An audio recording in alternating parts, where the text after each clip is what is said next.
Hello and a warm welcome. This is the WarcryReporter. Battle reports to listen to.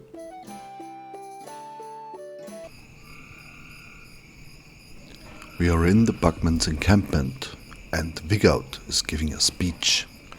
My friends, we have a lot of hints to where the Stormbringer hammer is. Unfortunately, we have to cross through the territory controlled by the cooks. What? Are you under orders of right? Really? We are the Bugman's regulars. We are those who will find the Stormbringer. We are Thongil the Destroyer, Gent the Mountain, Rofu the Treasure Catcher, Rotan the Gun, Raspin the Sniper, the Skypiker Palisade. We are Eric the Nose. That's who we are. We are known. We have our name to live up to. We'll crush them, teach them who we are. Now get your stuff. We'll teach them. So the Bugman's regulars are marching through the woods towards the last known location of a very powerful artifact. A hammer that sends out lightnings every time it hits something.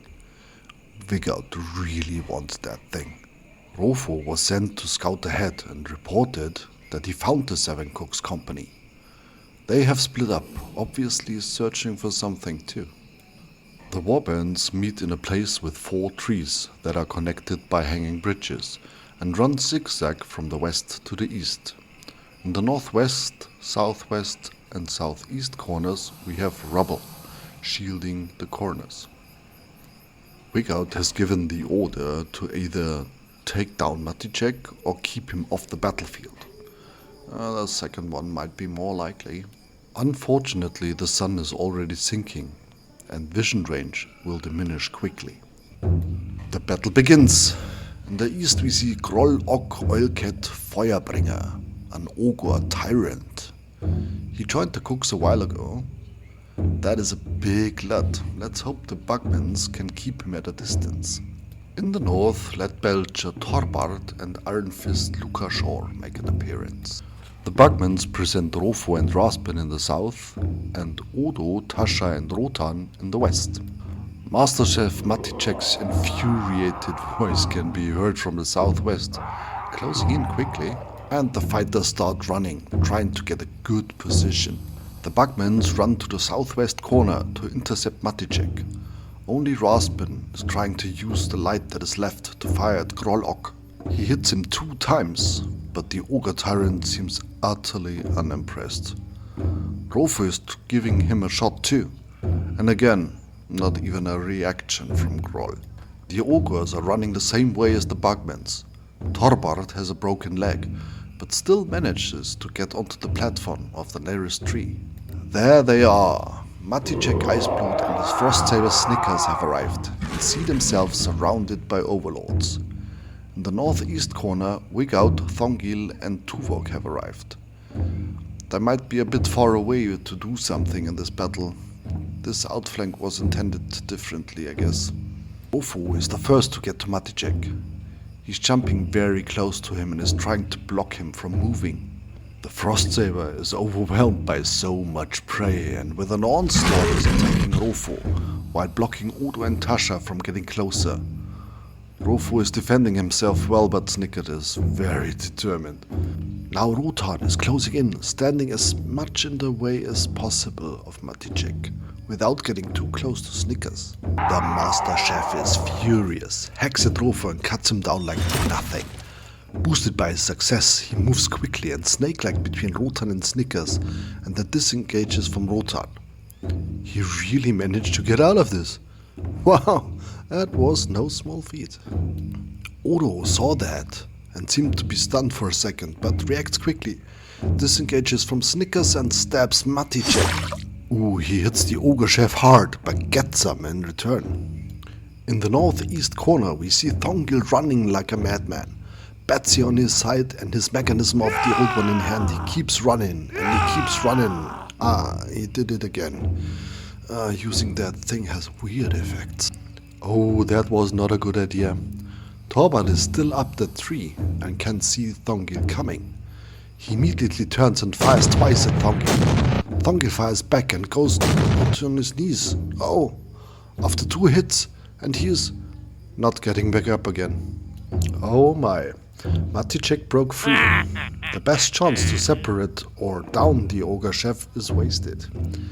Wiggout is not happy about that. But not all is lost. The enemy number 1 Maticek is running fast as he can away from those crazy overlords, but in the direction of Wiggout. What's the plan here? Back to Raspin. He turns to Groll and fires twice at him. Scratches. That's all he causes. And the anger of the Ogre Tyrant, of course. Yep, Groll seems to have gotten offended deeply by those feeble attacks.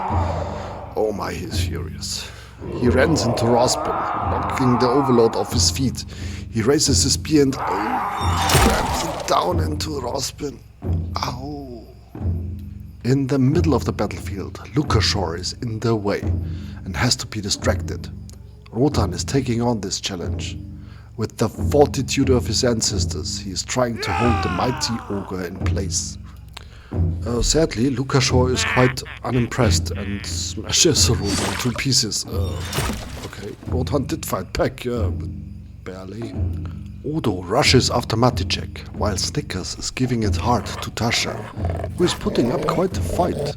Torbart saw Odo coming, jumps effortlessly from his platform and attacks Odo with his heavy gun. Oh, that hit made Odo stumble a bit. But Torbart is in the way now. Odo is cursing loudly. In the northeast, Tuvok is following Wiggout, who sees the opportunity to get a piece of Maticek, and both run at him at a full sprint. Maticek is on the run, but still there are overlords everywhere who want to see him taken down. I guess his pure tanking qualities will grant the victory for the Ogres. And Maticek goes on a rampage. He wants a piece of Wiggout, who dared to attack them at such an inconvenient moment. He charges Wiggout, hitting the Admiral hard with the first swing. Wiggout is punching back, but that opened his defense and Maticek is using that. Ooh, what a hit. Wiggout's helmet got crushed by the Master Chef. Ooh, he's on his knees. Tuvok is reacting immediately and with a war cry is rampaging at Maticek, slicing him here, stabbing him there, and slicing him again. Maticek is bleeding hard now. Will the overlords be able to take him down? Behind Maticek, Lukashor spins around and charges Odo, and with a loud bang sends the overlord to the ground.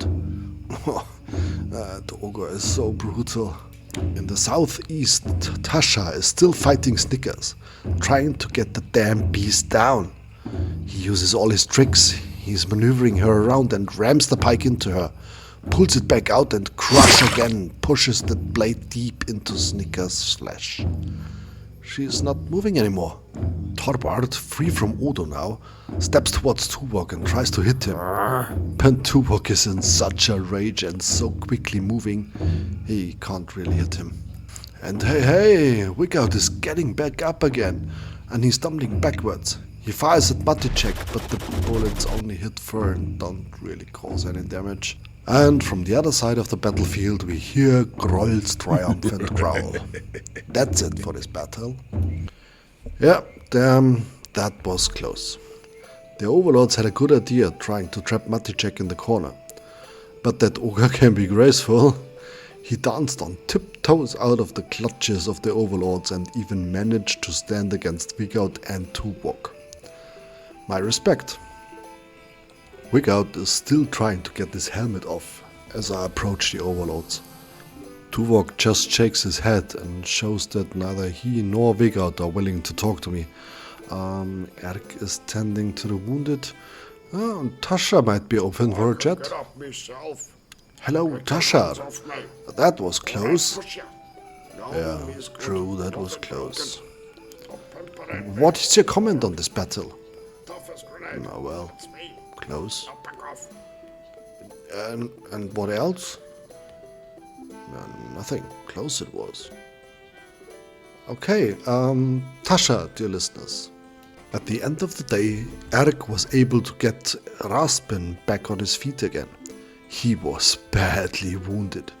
His guts almost fell out. Udo broke his arm when he defended himself against Lukashor.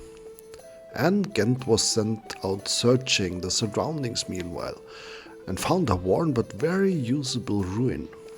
Wigard decided to move there and take the advantage of the defensible position. This was the Warcry Reporter. Thanks for listening. Until next time.